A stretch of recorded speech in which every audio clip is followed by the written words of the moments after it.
involving Barrie Zwicker and Annie Machon.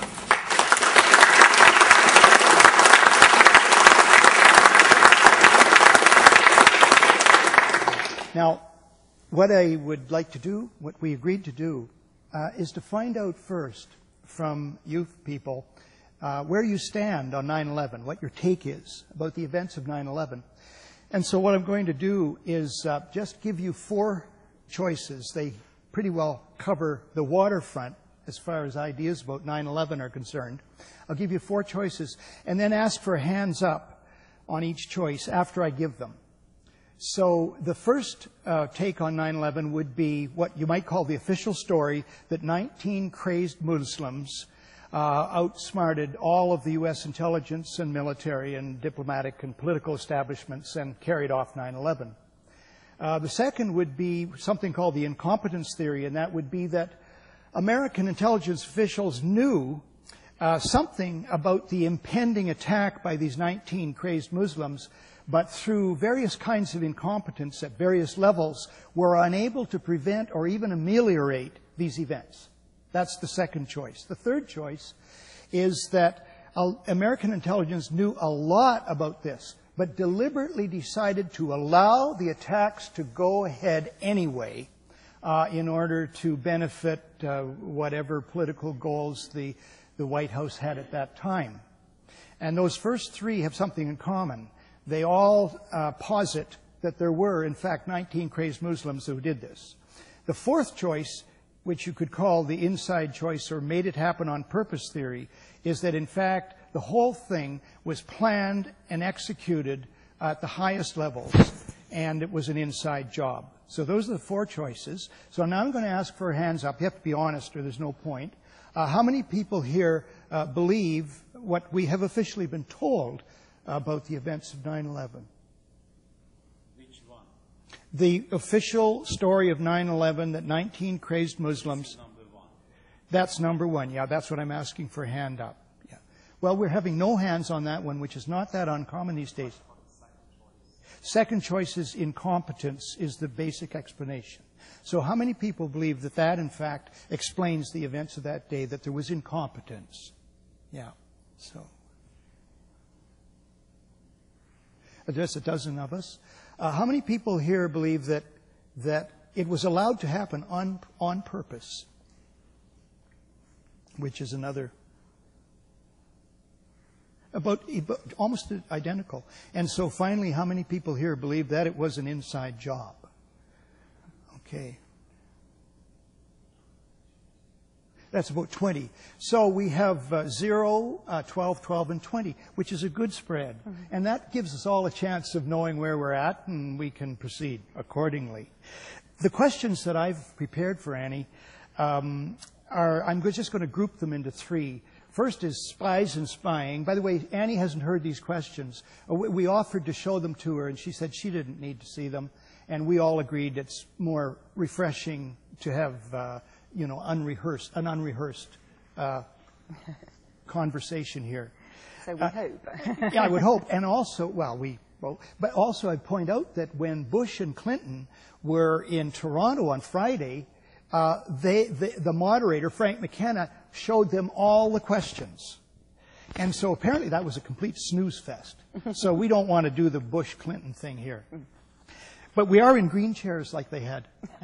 We're not charging $200. And we're not charging $200, $300, $500. So the first section of questions would be about spies and spying, and Annie knows a tremendous amount about that. Second is false flag operations in general, but 9/11 in particular. And the third is the big picture and what might we expect, what does Annie feel that we'll see for the future.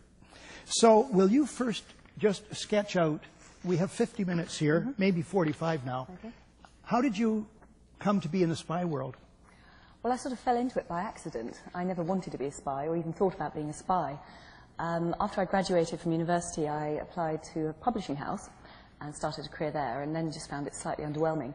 So then I applied to become a diplomat. I sat the Foreign Office exams in the UK, and then had a letter on Ministry of Defence headed notepaper, which said, we may have other jobs you find more interesting. And that freaked me out. I mean, I immediately thought, my God, it's MI5. And I was really, really frightened. I mean, what did they want with someone like me? My father, however, was with me when I opened the letter, so it's all his fault, as I always say. But he was a real spy buff, and he was also a journalist, so he was agog to find out if it was indeed MI5. So he said, oh, go on, just ring this telephone number, please, please, see what it is. And about a month later, I found myself in an unmarked office block in central London, being interviewed very intensively about my life from the age of 12. And then it took about 10 months to recruit me. It was a very intensive process, many, many interviews, role plays, assessments, interviews with psychiatrists, senior intelligence officers, that type of thing. And it went on for months, and there was also the vetting process. And because it's MI5, you always think they know everything about you already. So you just throw everything at them, and they still wanted me back. And there were quite a lot of discussions as well about their ethics and the sort of work that they were now planning to do, because when I was recruited in 1990, they had shifted, they told me, their focus of work away from political activism and Reds under the bed, and they wanted a new type of officer who could cope with looking at counter-terrorism. And they had long discussions about the ethics. Should we intern people, put them in prison without trial? Is it right to shoot to kill? Is it right to torture? All those sort of things.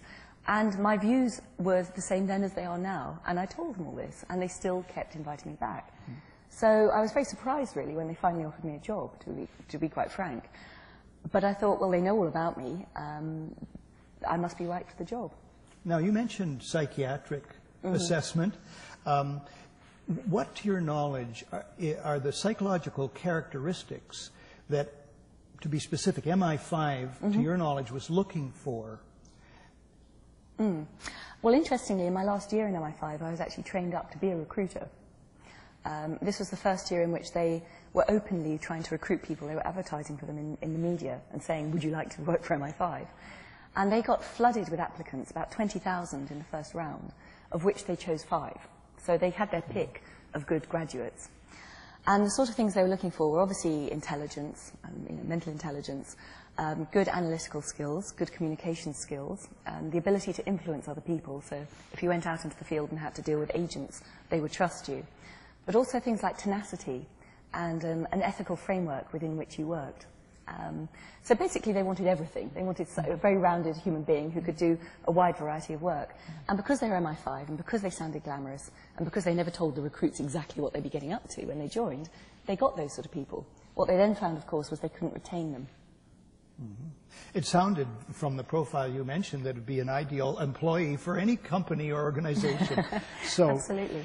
But what about those people that they recruit, if you have this knowledge, for the darker side of the spy business, those people who will work in covert actions and may have to do everything up, betraying, entrapping people up to killing people? Do you have any knowledge of how, as one friend who suggested this question to me said that such people are found and indoctrinated? Well, it's certainly in the UK, it's a little different, I think, from the American and Canadian intelligence infrastructure.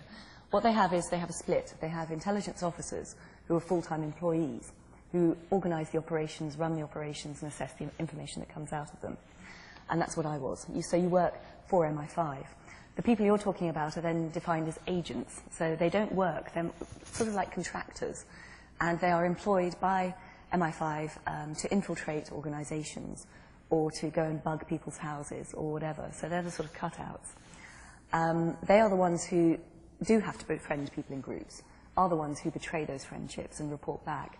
And it's an interesting psychological study of why people will do that. MI5 always had this thing which they had a little acronym for, which was MICE, which was money, idealism, compromise, and ego. So you could buy someone to do it, they would do it for ideological belief, you caught them out in an embarrassing situation and blackmailed them, or you flattered them. You basically said, come on, do something really good, we know you can do it and nobody else can.